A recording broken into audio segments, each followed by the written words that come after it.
ang number assigned to each account. To each account. Para fair, no? Ang niraraffle ko is number, hindi yung pangalan ng tao. Okay? Kaya dapat, tandaan nyo kung anong number in-assign ko sa inyo. And, as I mentioned before dun sa live ni Ricky B, bibigyan ko ng 2 entries ang bawat isa. Para naman fair, di ba? Lahat pareho. In the last time kasi na-dominate ng tatlo yata, tatlong tao, tatlong account yung mga nanalo. No? Para pera, para lahat may manalo.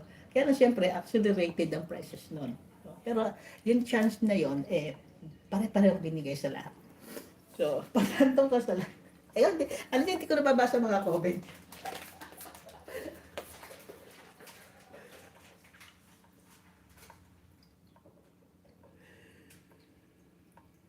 Alam niyo, hindi ako marunong. Alam niyo ba hindi ako marunong maglaro ng bingo? May mga cards pa yan, no?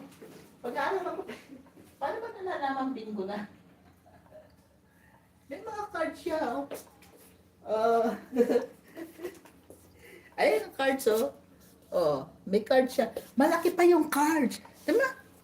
Oh, malaki pa yung malaki pa yung cards. Kaya ito sa Tampiolo. Pag dinapat ko nga siya, kailangan ko tiyani. Kasi, ang liliit ng bola. Tapos sabi ko, pag tingnan na natin, gagamitin natin yung cute. So, Nita, sister, my sister from India, I'm about to end my life, but I'm just gonna visit your channel later and play. Uh, Tuwan-tuwa ako doon sa nabili. Magkano ba yan? Parang 200 plus yan. Oh. Alam mo, may marami kong kasing mga, yan bingo, hindi ko alam paano laruin. Kami lang, madali lang. Pero paano malalaman na bingo ka, di ba? Alam ko, ano ko lang eh, mark ka lang ng mark, number. Pero, paano malalaman ko, nanalo ka na? Marami akong hindi alam na lalaro. Yung isa pang, mahjong, tinry nila akong, may mahjong set akong maliit. I think inuwi ko na rin sa Pilipinas yun kasi hindi naman namin nagagamit. Tinuruan ako maglaro nung hindi ko rin natandaan. Pero maganda yung mahjong kasi it requires analysis, no? Strategy, diskarte. Para rin chess. Yun po ang alam kong gawin. Yun po ang alam kong ilaruin. Alam po akong chess. Kasi high school pa lang ako, tinuruan ho ako ng uncle ko na mahiling mag-chess, si Kuya Boying.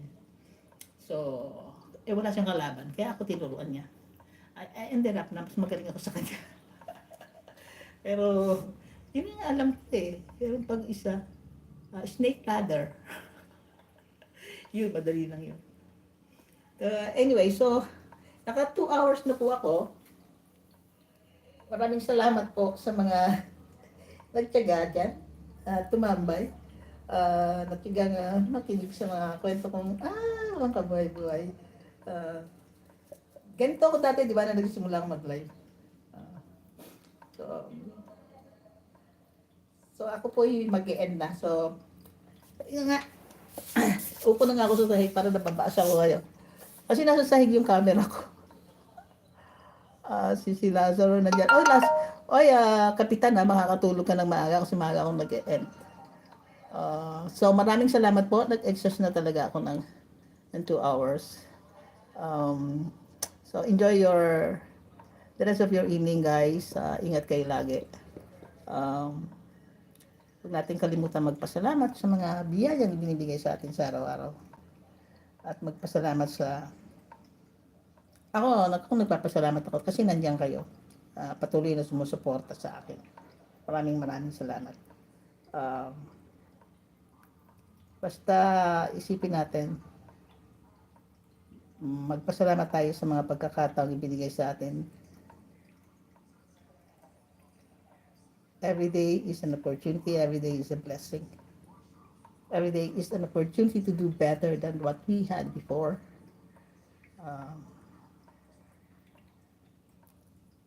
Basta ang goal natin is tomorrow will be better.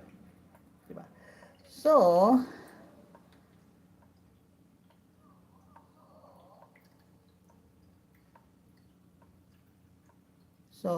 good night everyone.